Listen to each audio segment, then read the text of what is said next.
IIT Delhi has made a rapid stride in the last 6 decades and today is counted among the reputed institutions in the world. Just now we heard the report of the director about various achievements of this institute. It is also recognized by Government of India as an institute of eminence. It is heartening to note that overall India's unicorns have come out of this single institute, half of the India's unicorns. I am aware that IIT Delhi graduates are present across the world and have made an impact in different spheres of life, be it as technocrats, researchers and scientists, or writers, or even as politicians. I am told that many IIT faculty members have been winners of Padma Awards, Bhatnagar Prizes, fellows of national and international academies, and winners of other notable recognitions across the globe. The contribution of the faculty plays an important role in shaping an institution. I must pay compliments to all the faculty members of IIT Delhi. I am told that this institute is planning to file over 200 patents this year, as against 153 patents filed in the year 2019. I am also happy to note that IIT Delhi has emerged as a leader in the entrepreneurship space in the country. It is good to note that institutes such as IIT Delhi are producing job providers rather than job seekers and becoming trendsetter for the other institutes in the country. That is what is notable and what is required. I have also been informed that IIT Delhi is the first institution in the country to launch an endowment fund, and the alumni of IIT Delhi are following the motto of giving back to the country. That indeed reflects the essence of India's culture of sharing and caring. Share and care is the core of Indian philosophy. I always stress on that. I feel it is a duty of every Indian who achieved success, fame, and wealth in life to give back to the society and the country. One should never forget one's own native place and the motherland, mother tongue, the mentors, and the institute they have studied. This is very important. My dear students and faculty members, we are interacting in the midst of a pandemic that has disrupted every sphere of activity and impacted the world economy. I am happy that the IITs across the country have taken up several projects relating to COVID-19, including development of low-cost ventilators, PPEs, testing kits, sanitization, robots, and other equipment, apart from artificial intelligence studies on epidemic patterns and disease dynamics. While finding answers to various challenges posed by COVID-19, we should be better prepared to tackle any future pandemic. For that to happen, there should be greater collaboration and synergy between experts from different domains. I would like to IIT Delhi and other institutions to look into this aspect also. The research at IITs and other higher education institutions must be relevant to society and focus on finding solutions to various problems faced by mankind, from climate change to health issues.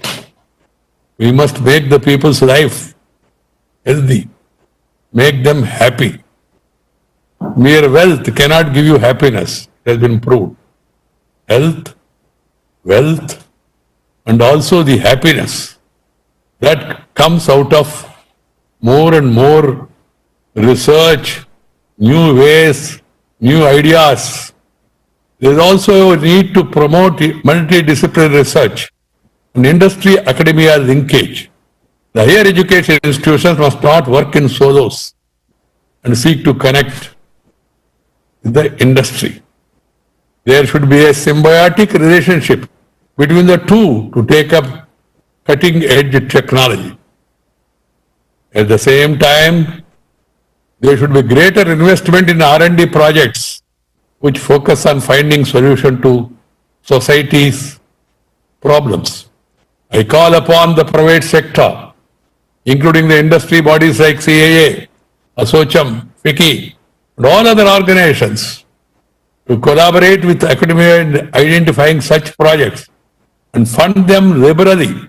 In fact, the industry experts in various areas should act as mentors in guiding researchers.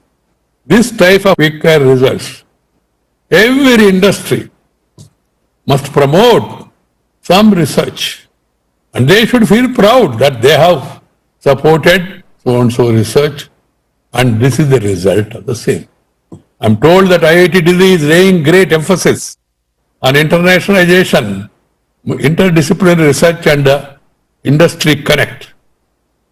These steps are very important for our institutions to improve their international standing and become visible to the industry and society by providing solutions to the problems.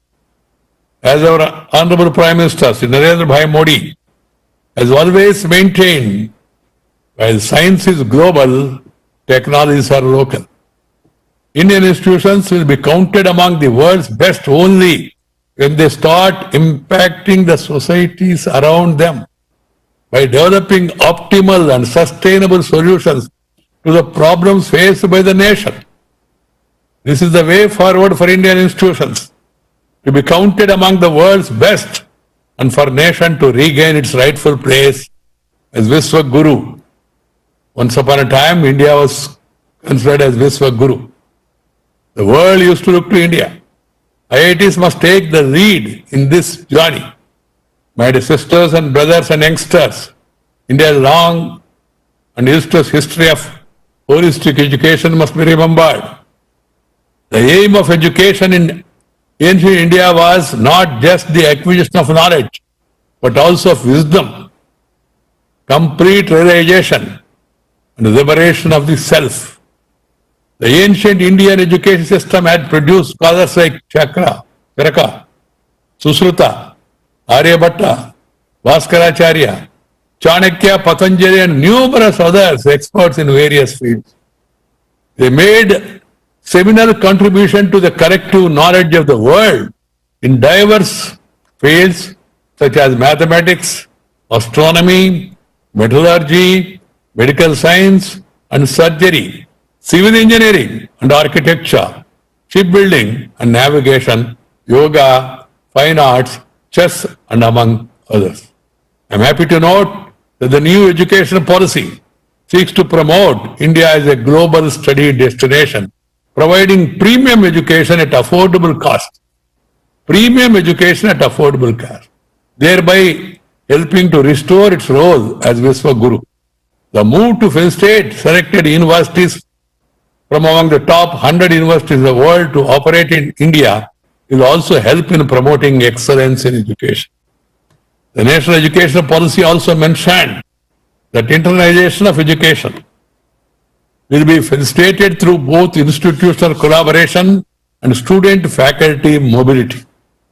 The proposal to set up an inter-university center for international education in Indian universities will go a long way in promoting international standards and institutional collaborations. I am confident that the new policy will create the necessary ecosystem in the coming years for Indian institutions to vastly improve global rankings. As per the QS World University Ranking 2021, only 3 Indian institutions figured in the top 200. Indian Institute of Technology, IIT Mumbai at 172nd position. Indian Institute of AIC, Bangalore, 185th position. And IIT Delhi at 193th position. There's also only 8 Indian institutes found a place in the top 500 of QS World University Ranking 2021. This situation has to be changed, and there has to be concerted corrective action from all the stakeholders, governments, universities, educationalists, and private sector to bring about a radical improvement in the standards of quality of education of our institutes of higher learning.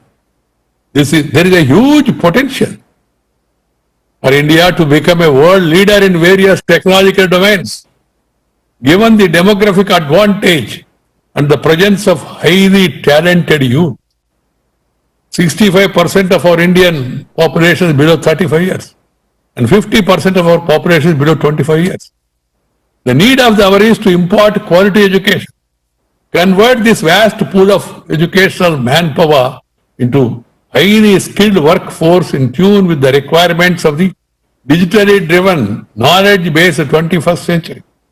In fact, we have the capability to not only meet the requirements in the country, but many other nations, particularly those with the aging populations. My dear sisters and brothers and dear youngsters, as I told you, with more than 50% of our population below 25 years, you must also note that more than 50% of our population still depends on agriculture. It's very, very important. It is important for IITs to start major research programs to boost the rural economy through development of sustainable technologies. I'm happy to note that IIT Delhi is the National Coordinating Institute for the Unnat Bharat Abhiyan program of the Ministry of Education and is playing a strong catalytic role. I'm told that Unnat Bharat Abhiyan already has more than 2,000 participating institutions which have adopted more than 10,000 villages. Before concluding, I would like to congratulate IIT Delhi for completing 60 years of its journey and for the numerous contributions the institution has made for the national development. I would like to compliment the successive directors, the staff members and the youngsters who came up with the new inventions. IITs are the pride of the nation and the country has huge expectations from these institutions and looks upon them for science and technological leadership in the years to come. Today, the world is moving faster. We are all seeing that India is again recognized and respected thanks to various reforms by successive governments, particularly by the present Prime Minister who he gave a slogan, reform, perform and transform. Transforming the lives of the people. Not only our countrymen, but also the world. That is our aim. That should be our aim. And you are all seeing today that even in American president's election, everybody is stressing about their support for India and its stand on many issues. Just the other day, we celebrated 74th Independence Day. To commemorate the Independence Day, the iconic Empire State Building in New York, Burj Khalifa in Dubai, and popular tourist destination Niagara Falls in Toronto were among many popular places that were lit up in tricolors across the world. There are many like that. This is the India's image. We, in our country,